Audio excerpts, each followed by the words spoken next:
In the beginning, before time stretched out its long fingers, before the stars twinkled like scattered diamonds in the velvet sky, before the gentle whisper of the wind or the soft lapping of waves upon a shore, there was only a vast, silent emptiness.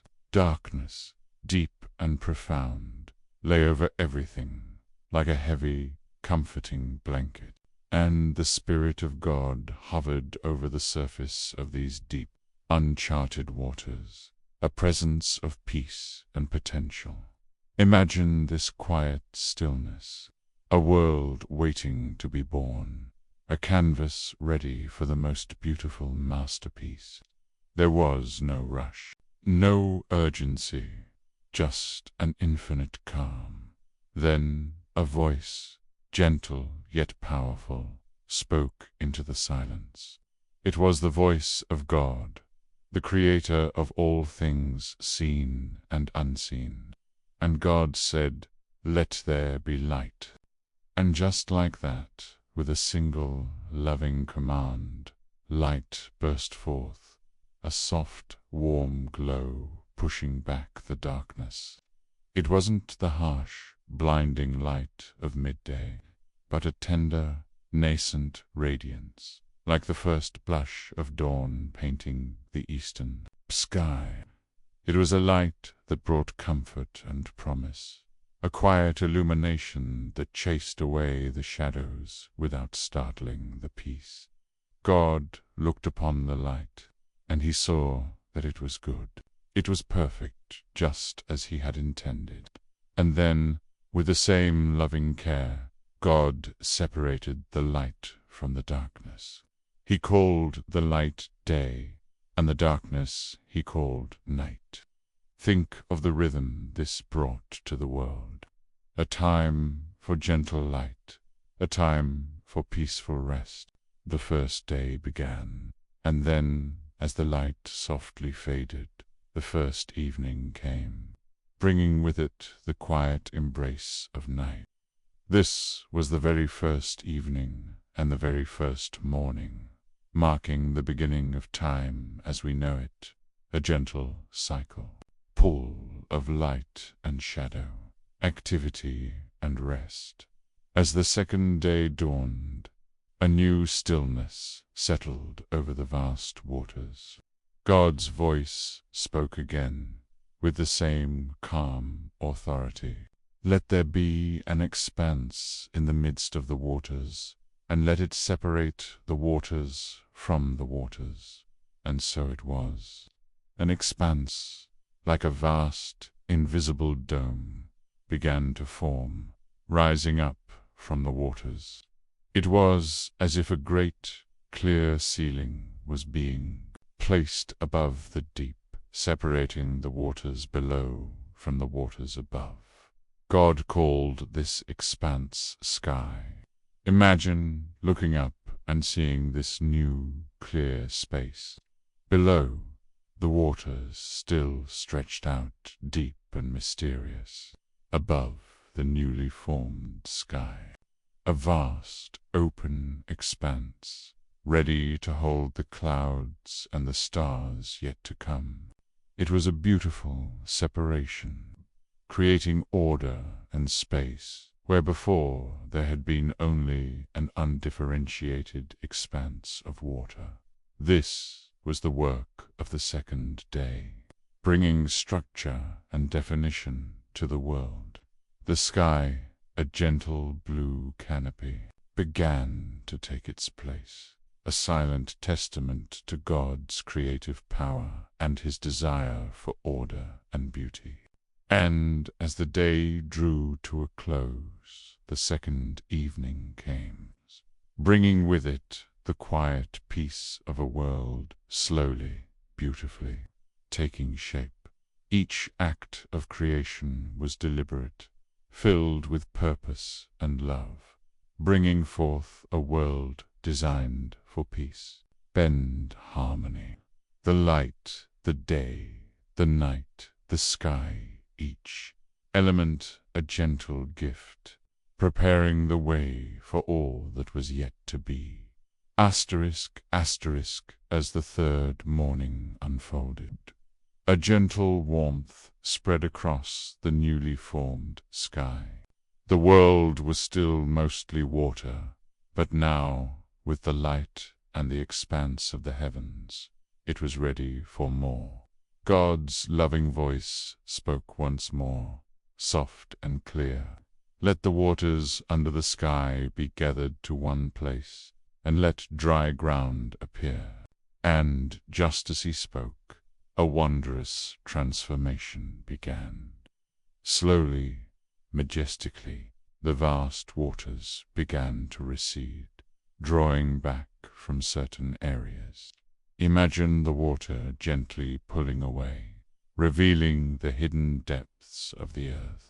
And as the waters gathered into immense oceans, lakes, and rivers, dry ground began to emerge. This wasn't a sudden, jarring change, but a gradual, peaceful unveiling.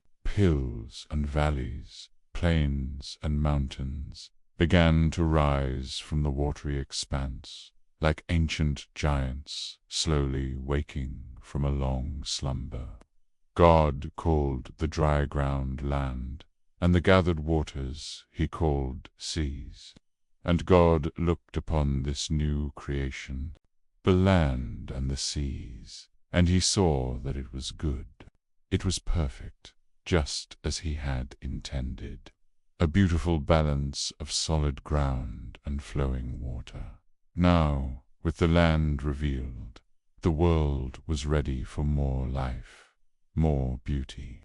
On this same third day, God spoke again, his voice filled with a nurturing love. Let the land produce vegetation, seed-bearing plants and trees on the land that bear fruit with seed in it, according to their various kinds. And with this gentle command, the barren earth began to burst forth with life. Imagine tiny sprouts pushing through the soil, uncurling their green leaves towards the soft light. Everywhere, plants of every kind began to appear, tall, majestic, trees reaching for the sky, their branches ready to offer shade and shelter. Delicate flowers unfurling their colorful petals, filling the air with sweet, subtle fragrances. Lush grasses carpeting the ground, soft and inviting. And all sorts of herbs and bushes, each bearing its own seeds or fruits. Each plant, each tree, each blade of grass was created with its own unique beauty and purpose, designed to reproduce, buy, and fill the earth with vibrant life. It was a symphony of green, a tapestry of textures, a quiet explosion of growth. The earth, once empty, was now adorned with living beauty, a testament to God's boundless creativity and his desire for a world teeming with life. God looked upon all the vegetation, the plants and the trees, and he saw that it was good. It was perfect, just as he had intended. And as the third day drew to a close, the evening came, bringing with it the peaceful hush of a world now richly adorned with land and abundant plant life, ready for the next wondrous acts of creation. Asterisk, as the fourth day dawned, the world was alive with the gentle rustle of plants and the quiet murmur of the seas. The sky stretched above, vast and empty, waiting for its adornments. God's voice, full of loving intention, spoke again. Let there be lights in the expanse of the sky to separate the day from the night, and let them serve as signs to mark sacred times and days and years, and let them be lights in the expanse of the sky to give light on the earth. And so it was. With a magnificent yet gentle act of creation, two great lights appeared in the heavens. The greater light, the sun, was made to govern the day, filling the world with its warm, life-giving glow. And the lesser light, the moon, was made to govern the night, casting a soft, silvery radiance over the sleeping earth. Imagine the moon, a quiet guardian, shining down on the peaceful world, and then countless tiny, sparkling lights began to appear. The stars, scattered across the vast canvas of the night sky like countless jewels, each one a distant, twinkling beacon, adding to the quiet beauty of the evening. God set them all in the expanse of the sky to give light on the earth, to govern the day and the night, and to separate light from darkness. And God looked upon these celestial lights, and he saw that it was good. They were perfect, just as he had intended, bringing order, beauty, and guidance to the passage of time. As the fifth day arrived, the earth was vibrant with land and plants, and the sky was adorned with the sun, moon, and stars. Now the waters and the air were ready for life to fill them. God's voice, filled with joyful anticipation, spoke once more. Let the water teem with living creatures, and let birds fly above the earth across the expanse of the sky. And with this loving command, the waters began to stir with an incredible diversity of life. Imagine the vast oceans becoming home to magnificent sea creatures, great and small, gracefully gliding through the deep. Tiny, shimmering fish darted through the water, while larger, majestic beings moved with quiet power. Every kind of creature that swims and breathes in the water came into being, each perfectly designed for its watery home. At the same time, the air above began to fill with the gentle flutter of wings. Birds of every kind, with feathers of every color, began to soar and glide through the sky. Imagine them, from the smallest hummingbirds to the grandest eagles, filling the air with their graceful movements and melodious songs. They flew across the expanse of the sky, adding a new dimension of life and beauty to the world. God created the great creatures of the sea, and every living thing with which the water teems and that moves about in it, according to their kinds, and every winged bird according to its kind. And God looked upon all these creatures of the sea and the air, and he saw that it was good. He blessed them, saying, "Be fruitful, and increase in number, and fill the water in the seas, and let the birds increase on the earth." And as the fifth day drew to a close, the evening came, bringing with it the peaceful sounds of a world teeming with life in its waters and its skies.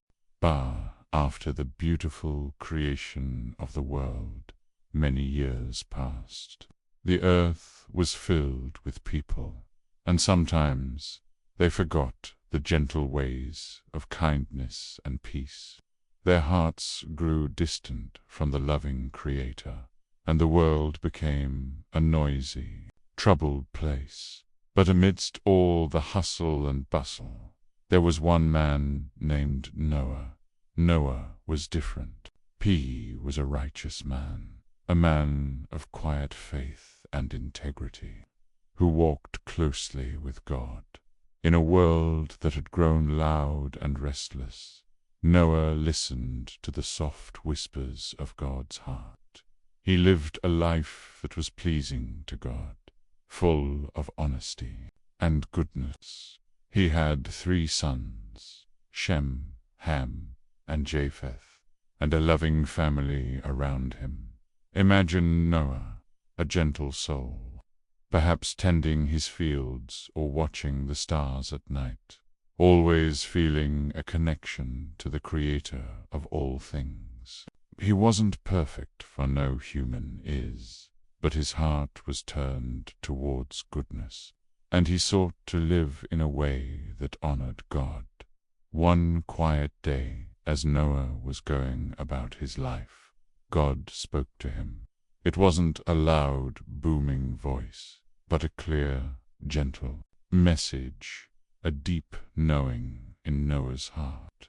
God saw the way the world had become, filled with unrest and unkindness, and his heart was saddened. He decided that he would cleanse the earth, washing away the troubles with a great flood. But because Noah was a man of such deep faith and goodness, God chose to save him and his family. God said to Noah, "I am going to bring flood waters on the earth to destroy all life under the heavens. Every creature that has the breath of life in it, everything on earth will perish. But I will establish my covenant with you, and you will enter the ark, you and your sons and your wife and your sons' wives with you." Imagine the quiet awe and perhaps a little fear that filled Noah's heart.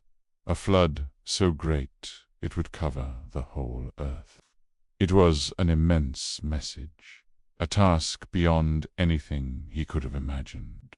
Yet, because of his trust in God, Noah listened carefully to every word. God then gave Noah very specific instructions, like a loving architect guiding a builder. Make yourself an ark of cypress wood. Make rooms in it and coat it with pitch inside and out. This is how you are to build it. The ark is to be 300 cubits long, 50 cubits wide, and 30 cubits high.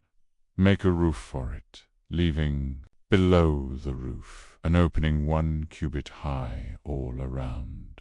Put a door in the side of the ark and make lower, middle, and upper decks. Noah didn't question. He didn't argue. He simply listened and began to prepare.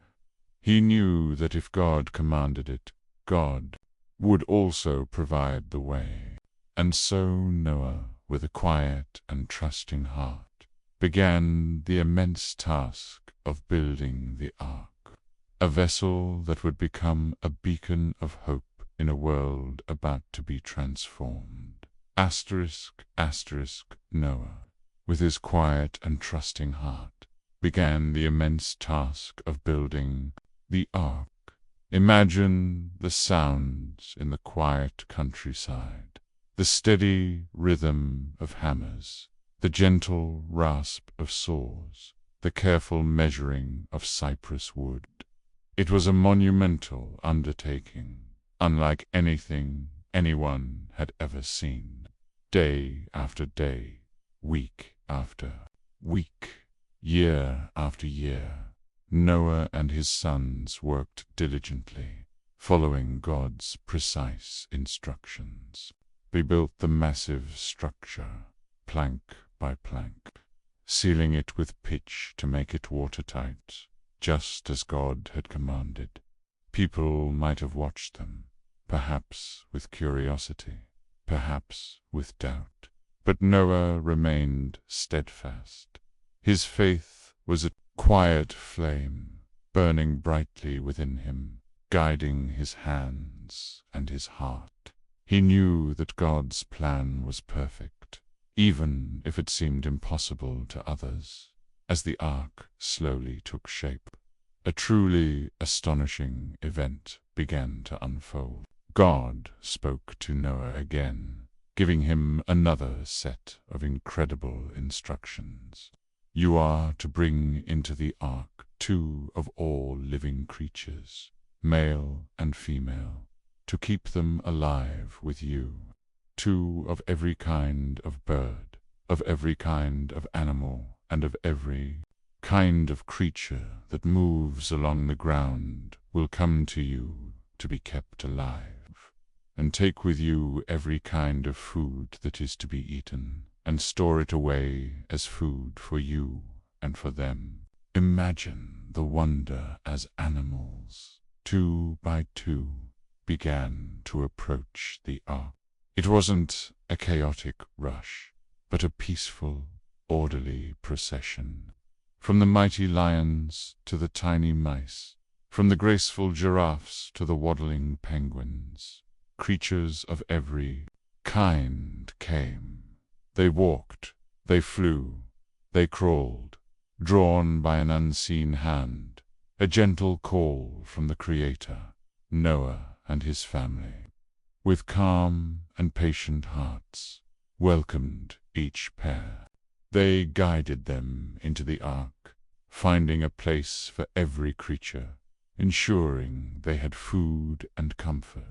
Think of the quiet sounds inside the ark, the soft rustle of feathers, the gentle breathing of large animals, the quiet chirping of birds.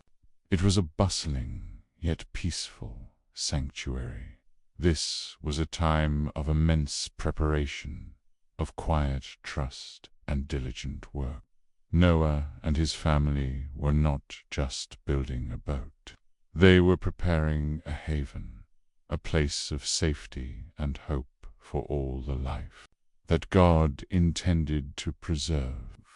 And as the last of the animals settled into their places, a hushed anticipation filled the air.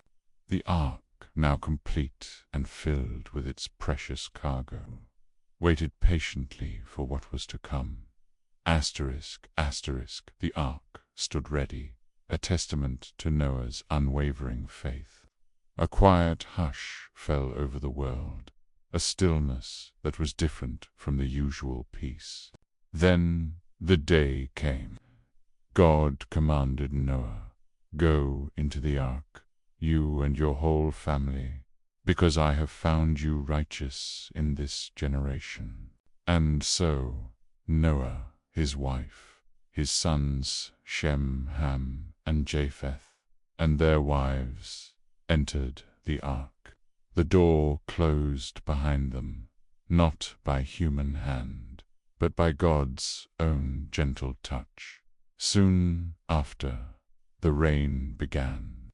It wasn't just a gentle shower, but a steady, persistent downpour unlike anything the earth had ever known. The fountains of the great deep burst forth, and the floodgates of the heavens were opened. Imagine the soft, drumming sound of the rain, growing steadily louder, covering everything. For 40 days and 40 nights, the rain fell, a continuous, cleansing curtain of water. The waters rose higher and higher, covering the land, then the hills, and finally the highest mountains. The ark which Noah had built with such care began to lift from the ground. It didn't sink or struggle, but floated gently upon the rising waters, a safe haven amidst the vast expanse. Imagine the ark like a tiny, precious boat, drifting peacefully on the surface of the immense, calm ocean that now covered the world. Inside the ark, Noah and his family, along with all the animals, were safe and secure. They listened to the rhythmic sound of the rain, feeling the gentle sway of the ark as it navigated the waters. There was a quiet harmony within, a shared sense of peace and trust in God's protection. The animals, too, were calm, resting in their enclosures. Sustained by the food Noah had carefully stored, the waters continued to cover the earth for 150 days. The ark drifted, guided by God's unseen hand, a silent witness to the world being renewed. It was a long time, but within the ark there was a sense of purpose and patience. Noah and his family cared for the animals, and they waited, trusting in God's promise. Then, slowly, gently, God remembered Noah and all the wild animals and the livestock that were with him in the ark.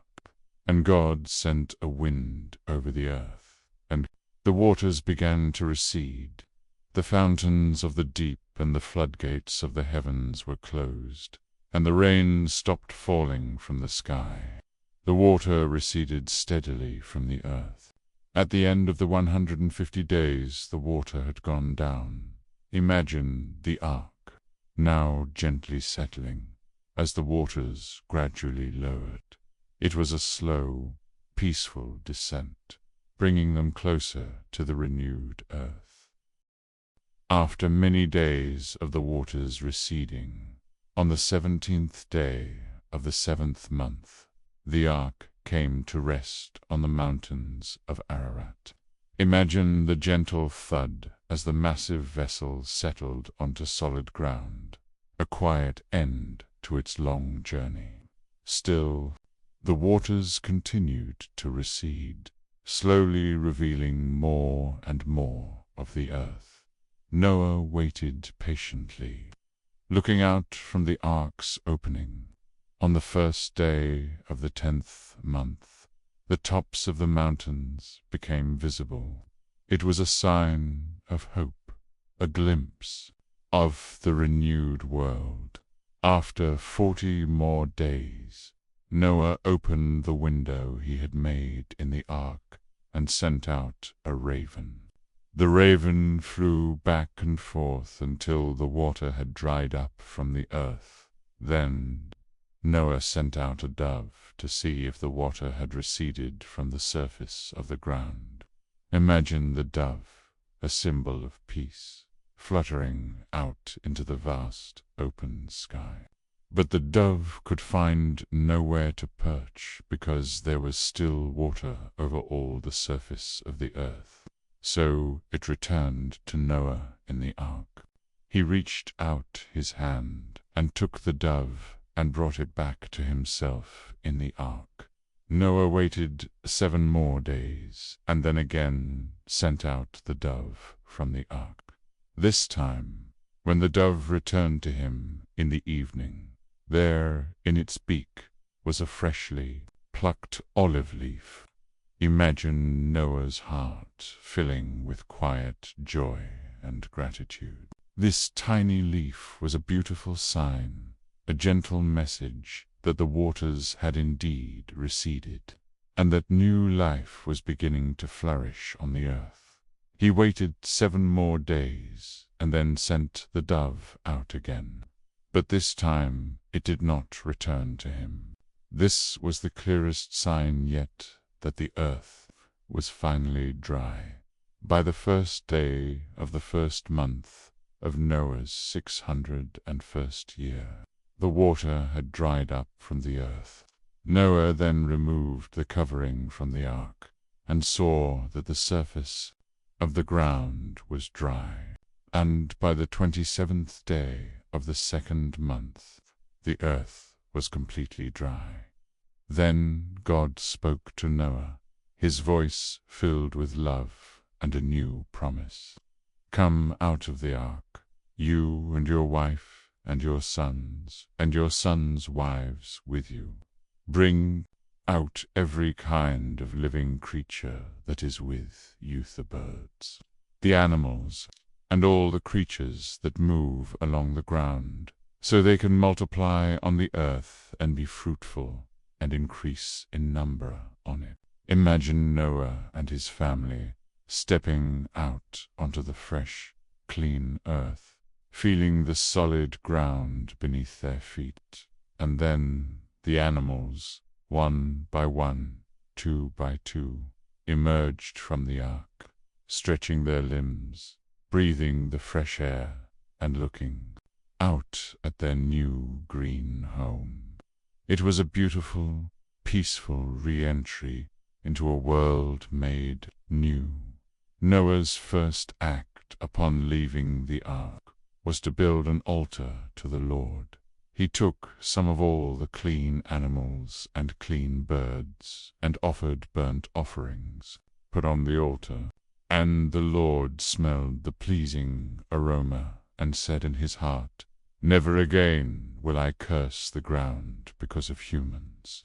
Even though every inclination of the human heart is evil from childhood, and never again will I destroy all living creatures, as I have done as long as the earth endures, seed time and harvest, cold and heat, summer and winter, day and night will never cease. And God blessed Noah and his sons, saying to them, "Be fruitful and increase in number, and fill the earth." Then God said to Noah and to his sons with him, "I now establish my covenant with you and with your descendants after you, and with every living creature that was with you, the birds, the livestock, and all the wild animals, all those that came out of the ark with you, every living creature on earth. I establish my covenant with you. Never again will all life be destroyed by the waters of a flood. Never again will there be a flood to destroy the earth." And as a beautiful, gentle sign of this promise, God said, "I have set my rainbow in the clouds, and it will be the sign of the covenant between me and the earth. Whenever I bring clouds over the earth, and the rainbow appears in the clouds, I will remember my covenant between me and you and all living creatures of every kind. Never again will the waters become a flood to destroy all life." Imagine the first rainbow, a gentle arch of colors stretching across the sky, a silent, beautiful reminder of God's faithful promise of peace, of new beginnings, and of a world forever sustained by his loving care. And so, the story of Noah, a man of quiet faith, concludes with a promise of enduring peace and a beautiful symbol of hope for all generations. Many years after the great flood, when the earth was once again filled with people and bustling towns, there lived a man named Abram. He lived in a place called Ur of the Chaldeans, a busy city with tall buildings and many people. Abram had a loving wife named Sarai, and a nephew named Lot. Abram was a man of quiet contemplation, a man who listened with his heart. Even in the midst of a busy city, he felt a deeper connection to the Creator of the heavens and the earth. One day, in a gentle whisper that resonated deep within his soul, God spoke to Abram. It was a call to something new, something grand, something that would change the course of his life forever. God said to Abram, "Go from your country, your people, and your father's household to the land I will show you. I will make you into a great nation, and I will bless you. I will make your name great, and you will be a blessing. I will bless those who bless you, and whoever curses you I will curse. And all peoples on earth will be blessed through you." Imagine Abram hearing these incredible words, leave his home, his family, go to a land he didn't even know. It was a vast and mysterious journey God was asking him to undertake. Yet Abram's heart was filled not with fear, but with a quiet trust.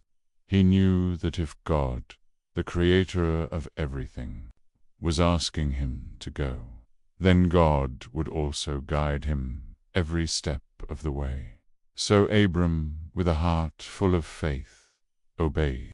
He was 75 years old when he set out from Haran, a place his family had moved to after leaving Ur. He took his wife, Sarai, his nephew, Lot, all the possessions they had accumulated, and the people they had acquired in Haran. They set out for the land of Canaan. Imagine the quiet procession: Abram, Sarai, Lot, their servants, and all their animals, slowly moving across the vast, open land. They didn't have maps or GPS, only the guiding presence of God. They traveled by day under the warm sun, and by night under the twinkling stars, finding peaceful places to rest along their journey. When they reached the land of Canaan, Abram traveled through the land as far as the site of the great tree of Moreh at Shechem. At that time the Canaanites were in the land. Then the Lord appeared to Abram and said, "To your offspring I will give this land." And in that place Abram built an altar to the Lord who had appeared to him. It was a quiet act of worship, a way to acknowledge God's presence and his promise. From there, he moved on to the hills east of Bethel and pitched his tent with Bethel on the west and Ai on the east. There he built another altar to the Lord and called on the name of the Lord. Then Abram set out and continued toward the Negev, always moving forward, always trusting in the promise of a land that God would show him. This was the beginning of a great adventure, a journey of faith that would unfold one step at a time, guided by the loving hand of God.